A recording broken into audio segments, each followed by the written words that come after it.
Olá, gente, boa tarde, tudo bem? Espero que vocês estejam bem.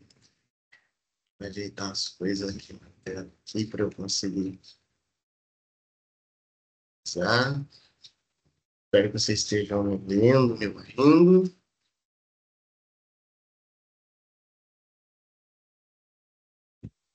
Vamos lá.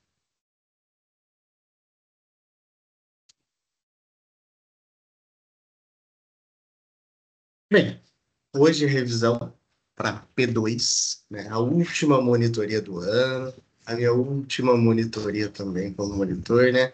Já que me formo esse ano.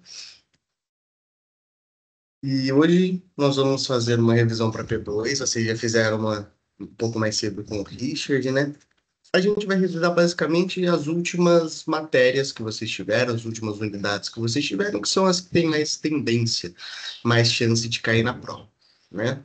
Que são os recursos excepcionais, que o monitor Richard já deu a revisão mais cedo para vocês. E agora eu vou revisar com vocês execução, tanto a fase sincrética, né, a fase de execução do processo sincrético, cumprimento de sentença, quanto o processo autônomo de execução. Vou revisar um pouco de cada coisa com vocês também, as coisas que ambos têm em comum, porque a execução nada mais é do que um instituto, processo civil. Peço desculpas pela minha voz um pouco fanha, estou me recuperando aí de um pequeno resfriado que eu tive essa semana. Mas já tá tudo certo, só a voz que tá um pouco fanha ainda por conta do nariz, que nem tá mais entupido. Mas enfim, vamos começar a nossa. Tem bastante coisa para revisar, tentei assim deixar o mais resumido possível, porém o mais completo e mais objetivo possível, para a gente conseguir ver aí dentro do nosso tempo regulamentar. Vamos começar entendendo que na execução o juiz ele torna concreto um direito que já foi reconhecido em sentença ou que está presente em um título extrajudicial. Há um direito, tanto na sentença quanto no título executivo, extrajudicial, nesse caso. Há um direito ali, um direito real. Porém, ele vai concretizar esse direito por meio da execução. O juiz vai tornar esse direito concreto. Como? Se valendo dos mecanismos que forcem essa concretização. Há uma concretização forçada, na maioria das vezes. Nós vamos ver também que pode ser de livre, espontânea vontade do devedor, né, de quitar a dívida. Porém, na maioria das vezes, é necessário a utilização da força para essa concretização. Da força física, não. De coerção, por exemplo, de forças além da força física, né, obviamente. Para a execução de um título judicial, que é uma sentença judicial, nós vamos utilizar, como eu falei, o cumprimento de sentença. Enquanto para a execução de um título extrajudicial, nós vamos nos valer do processo de execução autônomo. Então, são dois meios de execução diferentes que nós temos que olhar qual é o título, qual é a espécie de título executivo, para a gente poder saber qual meio de execução que nós vamos utilizar. Se for um título executivo judicial, nós vamos usar o cumprimento de sentença, e se for um título executivo extrajudicial, nós vamos utilizar o processo de execução autônomo. Certo? Existem algumas espécies de execução, como eu falei. A execução, como eu falei, ela pode ser espontânea, que é quando há o pagamento de forma espontânea pelo devedor, e ela também pode ser forçada, que é quando houver um emprego das técnicas, coerção, e esses tipos de técnica para poder concretizar a execução, concretizar o direito. Quanto ao rito ainda, ela pode ter duas espécies. Pode seguir o rito comum e o rito especial. Basicamente isso que a gente precisa entender sobre a execução.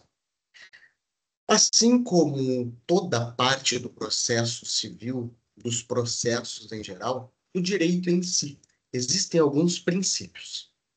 Além dos princípios do processo civil que nós já estudamos no começo do semestre, aliás, no começo do semestre nós estudamos os princípios dos recursos, né?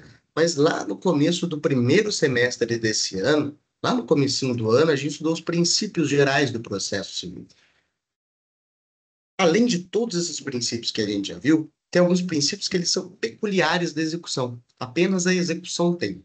São alguns bastantes princípios que a execução apresenta, peculiares só dela, ok? O primeiro princípio que nós vamos ver é o princípio da autonomia do processo de execução tradicional. Só se fala na independência, na autonomia do processo de execução, quando ele estiver pautado em um título extrajudicial, ou quando o título judicial ele for de sentença arbitral, estrangeira ou penal condenatória. E aí nós vamos estar diante de um processo de execução autônomo. Apenas nessas situações é que se formarão processo de execução autônomo, não é um processo sincrético, uma fase executiva de um processo sincrético, não. Vai ser um processo de execução autônomo. Ele já vai se iniciar como uma execução. Nas demais situações, como eu falei, vai haver mera fase de cumprimento de sentença de um processo sincrético. Beleza? Segundo princípio é o princípio da patrimonialidade, ou também o princípio de que toda execução é real.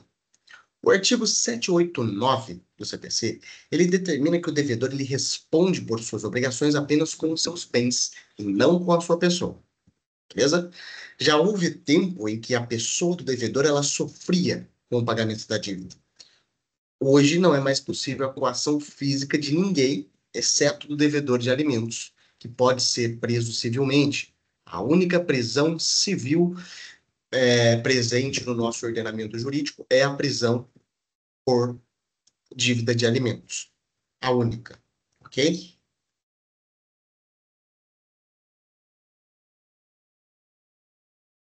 As multas diárias, elas não representam uma ofensa a esse princípio, tá? Já que elas também estão ligadas estritamente ao patrimônio do devedor, porque multa nada mais é que patrimônio do que dinheiro que você paga. Lembre-se, porém, que esse princípio ele não atinge a totalidade do fenômeno executivo, ok? Em razão da aplicação do princípio da efetividade. Por exemplo, a execução de alimentos, que permite a prisão civil do devedor, como eu falei. Próximo princípio é o princípio do exato adimplemento. O objetivo da execução qual é? É fazer que o credor ele tenha a mesma vantagem ou utilidade que ele teria que se a obrigação tivesse sido voluntariamente cumprida pelo devedor, ok? Porém, se fracassarem as medidas de coerção para execução específica, ou quando for da preferência do credor, pode haver a conversão da obrigação em perdas e danos, ok? Um exemplo. O juiz, ele condena em obrigação de fazer ou não fazer, caso em que o réu ele deve cumprir especificamente o que foi avançado. Se ele não fizer isso, o credor.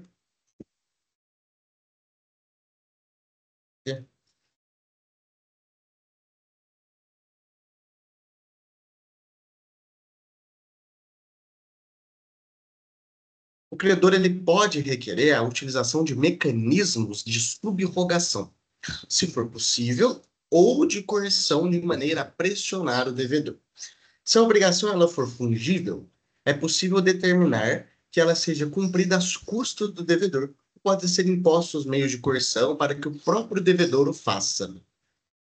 Se ela for infungível, apenas o devedor deve cumpri-la, valendo-se o credor, para tanto, de mecanismos de coerção, evidentemente. Se todos forem ineficazes e ficar inviabilizado o cumprimento da tutela, antes da conversão em perdas e danos, o juiz ele pode determinar uma eventual providência que garanta um resultado semelhante ao que decorreria do adimplemento, ok? Então, a conversão em perdas e danos, ela deve ser opcional. Desculpa, ela deve ser excepcional. Somente quando o credor preferir essa conversão ou quando for possível a tutela específica ou equivalente. Quando for impossível, a tutela específica ou equivalente. Beleza? Próximo princípio é o princípio da disponibilidade do processo pelo credor. No processo de conhecimento, quando que o autor ele pode desistir livremente da ação? Antes da resposta do réu. Depois da resposta do réu, isso no processo de conhecimento. Tá? o credor, o autor, ele só pode dispor do processo, desistir do processo. Então, calma aí, perdi um pouco do raciocínio. No processo de conhecimento, antes da resposta do réu, o autor ele pode desistir livremente do processo. Depois da resposta do réu, só com o consentimento deste. Okay? Na execução, a desistência ela pode ser feita a qualquer tempo, desde que ela não seja embargada. Afinal, a execução ela é feita no interesse de quem? No interesse do credor. Então, vai competir a ele avaliar se esse interesse persiste ou não ao decorrer da execução. No processo de conhecimento, é possível que após a resposta tenha o réu interesse no prosseguimento para obter a sentença de procedência que se revista de coisa julgada material. No processo de execução, como não tem sentença de mérito no processo de execução, essa possibilidade não existe. Por quê? Qual que é o objetivo? O objetivo é a satisfação do credor. Isso é o principal objetivo da execução. Então, cabe a ele decidir quando prosseguir em busca da concretização do seu direito, quando não prosseguir. Então, a desistência vai caber ao credor, que pode abranger durante toda a execução, pode abranger, desculpa, toda a execução, ele pode desistir de toda a execução, ou ele pode desistir apenas de algumas medidas executivas, como, por exemplo, a desistência da penhora de certo bem. Ele pode desistir, não precisa desistir da execução toda, pode desistir apenas de alguma medida que foi tomada na execução. Ok? Próximo princípio é o princípio da utilidade. A execução ela só tem justificativa se ela trouxer alguma vantagem para o credor, certo? O processo, nós sabemos que ele é um instrumento que tem como escopo, que tem como objetivo, na execução, onde a gente está falando, proporcionar a satisfação do credor, seja ela total, seja ela parcial. Como acho que já está ficando claro, porque estou sendo bastante repetitivo nisso para a gente realmente entender qual que é o objetivo da execução. Não é possível admitir que ela prossiga, que a execução prossiga, quando ela vai trazer prejuízo ao credor, sem reverter em ganhos para este. Um exemplo. Se constatar que o valor do bem penhorado será inteiramente utilizado para o pagamento das custas e despesas da execução, não se justifica a existência do processo executivo, porque, no final das contas, o credor não vai ter ganho nenhum nesse processo. Porque todo bem que será penhorado no processo, por exemplo, que há uma penhora, processo de execução, um bem foi penhorado. O único bem que pode ser penhorado do devedor foi penhorado. Porém, esse bem, o valor desse bem, vai ser usado inteiramente para o pagamento das custas e para o pagamento das despesas da execução. O credor não vai ver nem a cor do dinheiro depois. Então, não tem por que esse processo existir. Esse processo não é útil. Então, ele é contra o princípio da utilidade. Entendeu? O próximo princípio é o princípio da menor onerosidade. O artigo 805 ele estabelece que quando por vários meios o credor puder promover a execução, o juiz ele vai mandar que se faça pelo meio menos oneroso para o devedor. Se tiver meios equivalentes para alcançar o objetivo final da execução, o magistrado ele vai proferir o que cause menos ônus ao devedor. Mas para isso é necessário que os diferentes modos sejam também equivalentes, beleza? No que diz respeito ao resultado pretendido pelo credor. Um exemplo. O devedor ele não pode requerer a substituição da penhora de dinheiro ou do faturamento de sua empresa por outros, de mais difícil liquidação, sustentando que essa é a forma menos onerosa. Bom, pode ser, sim, menos onerosa para ele, tá? Porém ela é mais gravosa para o credor. Então não tem aí equidade, né? A substituição somente será deferida se não prejudicar o credor, assegurando a ele meio equivalente da satisfação de seus interesses. Beleza? Princípio do contraditório. O princípio do contraditório já é um princípio constitucional, é um princípio que está presente em todos os processos. Ok? Porém, na execução, muito já foi discutido em relação a esse princípio. Já que aqui no processo de execução ou na fase executiva, o devedor ele não tem a oportunidade de contestar o pedido inicial.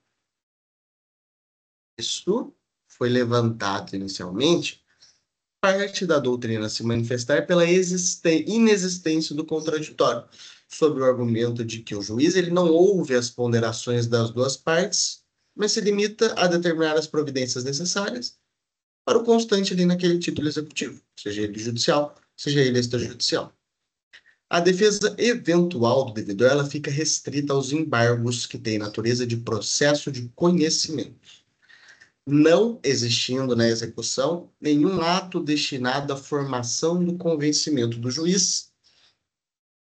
Sabe-se que efetivamente não existe sentença de mérito. Se o juiz ele não vai ouvir as partes de modo a formar a sua convicção e declarará quem está com razão, porque ele já fez isso no processo na fase de conhecimento, ou já está nítido, já está evidente quem tem razão através do título judicial. Aliás, extrajudicial. O próximo princípio é o princípio da efetividade. O princípio da efetividade, nós temos que entender que o direito fundamental à tutela executiva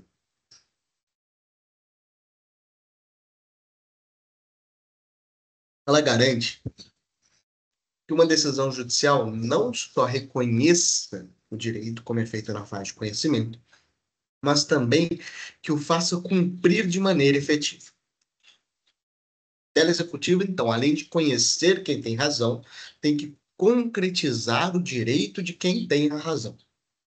Ok? Isso significa que o processo executivo ele deve funcionar de modo a garantir resultados práticos e resultados eficientes.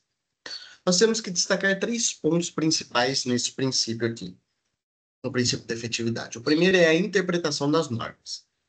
As regras que regulam a execução, elas devem ser interpretadas de forma a buscar a maior eficácia possível, visando garantir que o direito seja cumprido de uma maneira concreta. O segundo ponto é a proporcionalidade.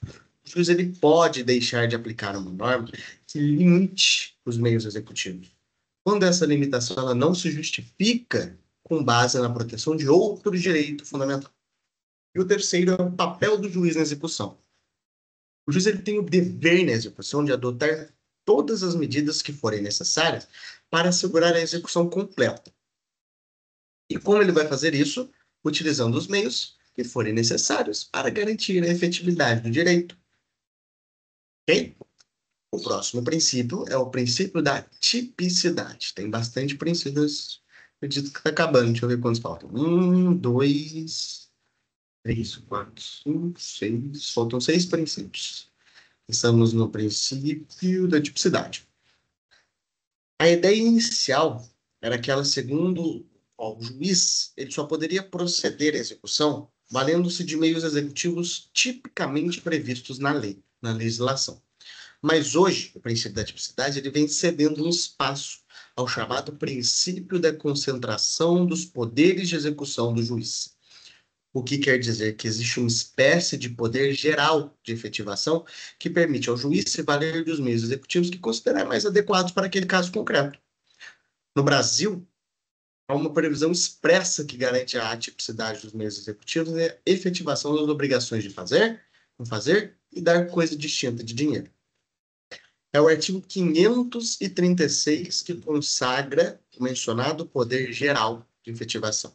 Isso está intimamente ligado lá ao direito de cada um de receber do judiciário uma prestação efetiva. O próximo princípio é o princípio da boa-fé processual. Também está aí expresso, claro, presente em todas as áreas do direito. É o princípio da boa-fé processual. A execução ela é um dos ambientes processuais mais propícios à fraude.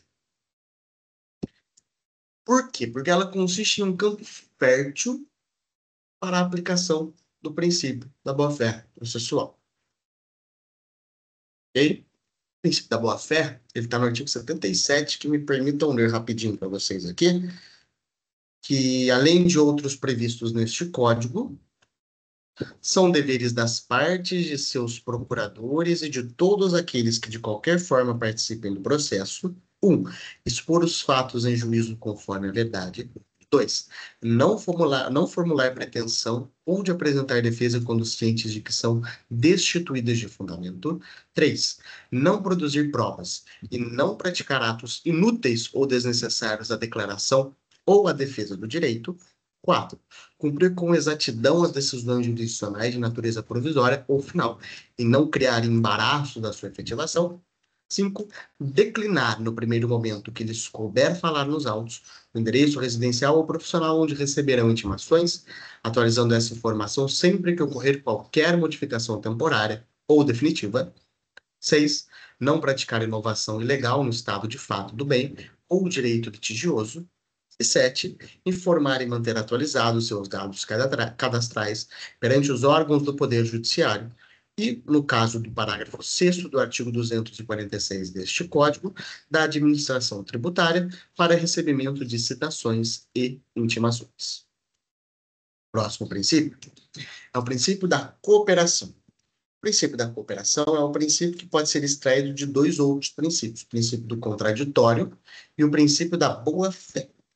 É por meio desse princípio que se reforça a ética processual, com o aprimoramento do diálogo entre as partes, reciprocamente e com o órgão jurisdicional. Ok? Próximo princípio é o princípio da proporcionalidade, que sabe que a execução é um ambiente propício para o surgimento de conflitos de diversos princípios, e assim é que a proporcionalidade ela será bastante invocada. Como assim? Por exemplo, conflito na execução entre o princípio da efetividade e o da dignidade da pessoa humana, sobretudo no que diz respeito aos poderes exercidos pelo juiz. Neste caso, vai prevalecer, obviamente, o princípio da dignidade da pessoa humana.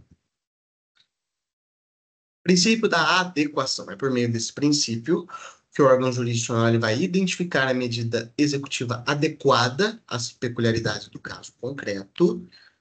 E, por último, o princípio do desfecho único, que é por meio desse princípio que afirma-se que o único fim normal do processo executivo ou da fase executiva do processo sincrético é a satisfação do crédito do credor, do crédito exequente. Basicamente isso, desfecho único do processo. Ok? Finalizamos os princípios.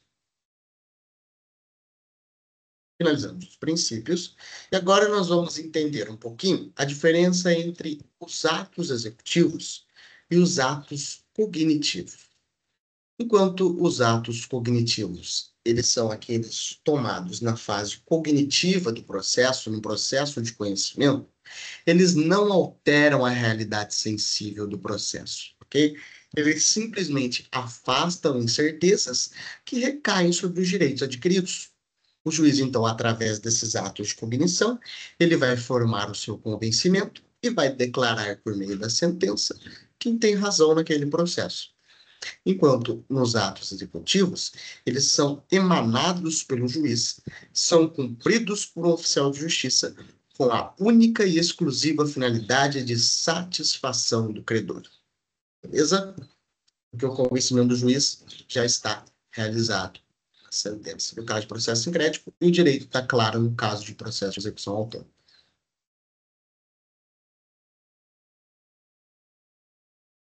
No caso da execução dos institutos fundamentais do processo civil.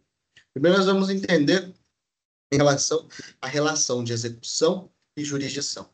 O Estado ele tem a função de solucionar os conflitos. E, nesse sentido, a competência para executar, como eu falei lá nos princípios, também é do Estado. Ok? Agora, entender um pouquinho da competência. O cumprimento de sentença, aonde que vai ser qualquer competência de cada tipo de execução?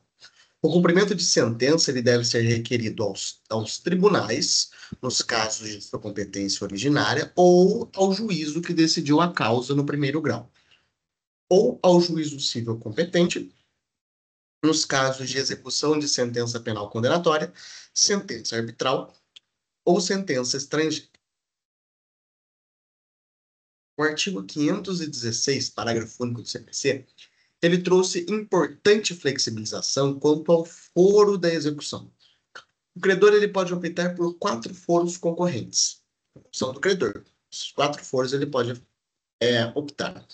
São eles o juízo onde a sentença foi proferida, o local onde se encontram os bens do sujeito à expropriação, ou seja, os bens que serão executados, o atual domicílio do executado e o juízo do local onde deva ser executada a obrigação de fazer ou a de não fazer.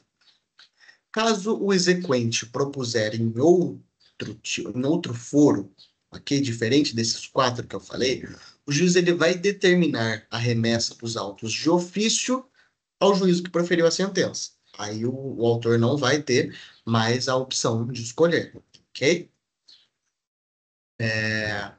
Se o exequente escolher uma das opções e esta for a de um foro diferente daquele que proferiu a sentença, os autos do processo serão solicitados pelo juiz de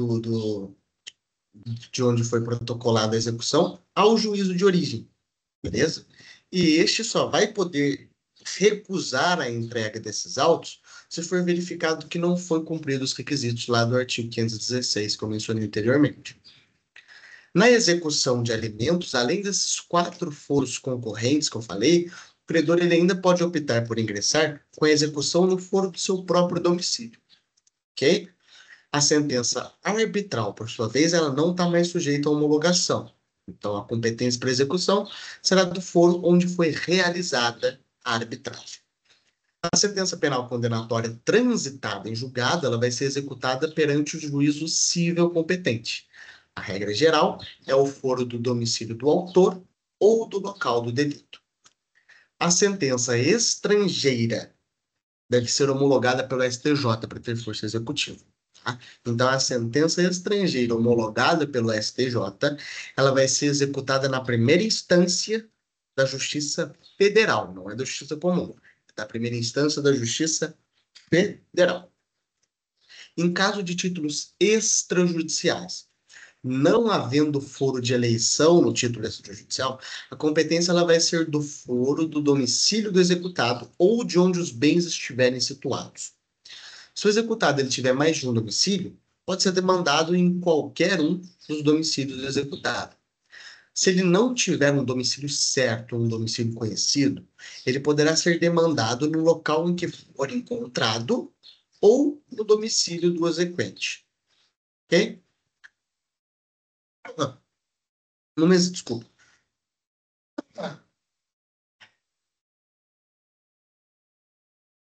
Pegou a garganta.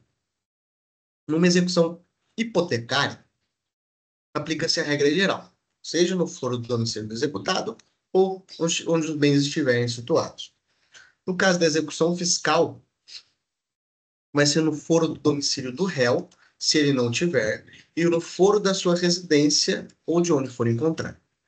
A letra de câmbio e a nota promissória é no local indicado do pagamento, a duplicata é no foro do local de pagamento ou domicílio do comprador, o cheque é no foro do local do pagamento ou, se não houver essa indicação, no foro do local em que o cheque foi emitido, a debenture é no foro da sede da companhia que emitiu, e a execução fundada em documento público particular é no foro do lugar do cumprimento da obrigação, um contrato garantido por caução ou destinado a cobrar seguro de vida, bem como aluguéis e seus encargos acessórios, vai ser no lugar do cumprimento da obrigação, e a execução de crédito de serventuário da justiça de perito, de intérprete ou de tradutor é no foro em que tramitou o processo do qual esses emolumentos advieram. Ok? A ação de execução. Nós vamos entender agora um pouco de como funciona a ação de execução. É por meio da execução que se garante a tutela jurisdicional, ou seja, tutela do Estado, que existe também na execução. Nos títulos judiciais, como eu já bem mencionei, a mera prolongação da ação é uma fase executiva de um processo misto, de um processo sincrético que mistura a fase de conhecimento com a fase de execução. Nos títulos extrajudiciais vai haver apenas a execução, porque há uma nova ação. A ação já começa como execução, não vai começar como um processo conhecimento e depois ver a execução. Não, já vai começar aqui como execução. Ok? O mérito na execução é a satisfação do credor, como a gente frisou bastante lá nos princípios. Então, não existe sentença de mérito na execução, porque ela já foi obtida previamente nos casos de cumprimento de sentença. As condições da ação são as mesmas, legitimidade e interesse. O processo ele é um instrumento, em regra, né, em resumo, assim, por meio do qual se exerce o direito da ação. E, portanto, também se satisfaz o direito. Por isso que existe a fase de execução. Ele vai ser sincrético, então, quando aos títulos judiciais e autônomo quando aos títulos extrajudiciais. Esses são requisitos da ação.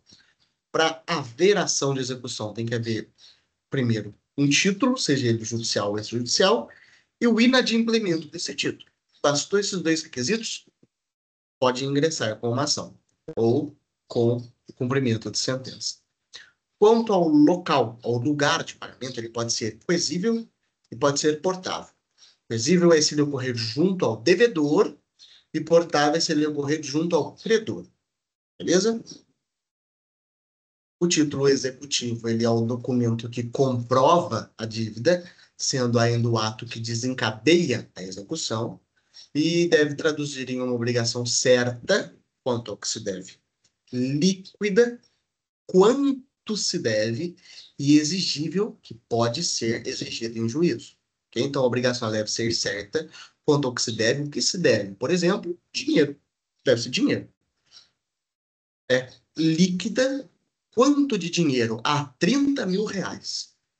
E exigível, ela pode ser exigida em juízo. Quando ela pode ser exigida em juízo, quando há um título e quando esse título não está adimplido. Beleza? Ainda vai ter como características a taxatividade, um rol legal, e a tipicidade, que possui forma vinculada por lei. Para finalizar, vou trazer exemplos aqui dos tipos de títulos judiciais e de títulos extrajudiciais. Os títulos judiciais eles estão previstos no artigo 515 do CPC. Quais são eles? Alguns deles. Decisão proferida em processo civil, uma sentença condenatória. Decisão homologatória de autocomposição judicial, seja uma transição, uma conciliação. Decisão homologatória de autocomposição, porém extrajudicial também, além da judicial, a extrajudicial. Formal de partilha. Crédito de auxiliar de justiça, aprovado por decisão judicial. Sentença penal condenatória. Sentença arbitral. Sentença estrangeira, como eu falei, deve ser homologada pelo STJ. Se não for homologada pelo STJ, não se perfaz em título judicial, título executivo judicial. Decisão interlocutória estrangeira e outros títulos judiciais. Agora, exemplos de títulos extrajudiciais previstos no artigo 784 do CPC.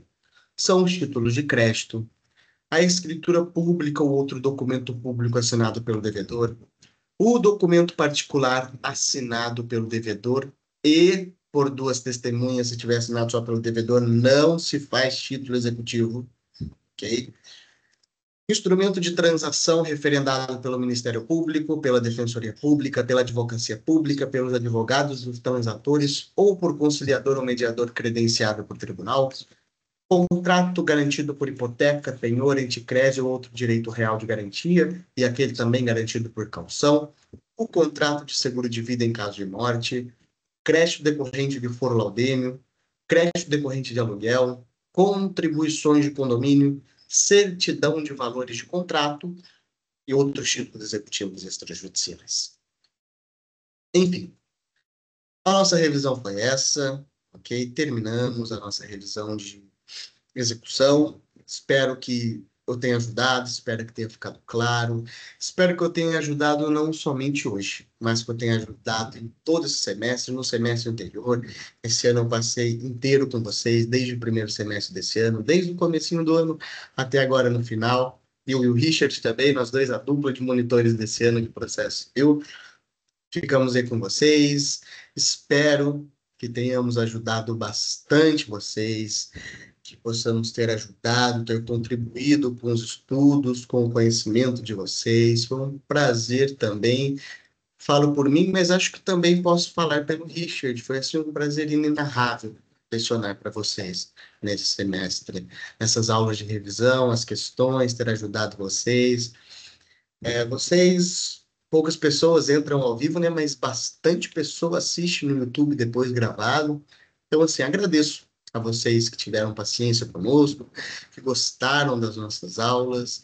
Aqueles que não gostaram também, tá tudo bem, se quiser dar feedbacks pra gente, pelo menos eu, não sei se posso falar pelo Richard disso, mas eu gosto de receber os feedbacks, sejam positivos ou negativos, que a gente vê o que a gente pode melhorar, a gente pode crescer, o que a gente deve continuar. Então, eu agradeço demais a vocês pela parceria, pela paciência, por assistirem às aulas, por estarem presentes no YouTube, não só aqui, mas também no YouTube. Aqui é muito difícil aparecer por conta da correria, né? Os compromissos, final de ano também, né? Penúltimo ano, tem bastante coisa para fazer. Estudos para a OAB, que inclusive é esse final de semana. Desejo uma excelente prova a todos.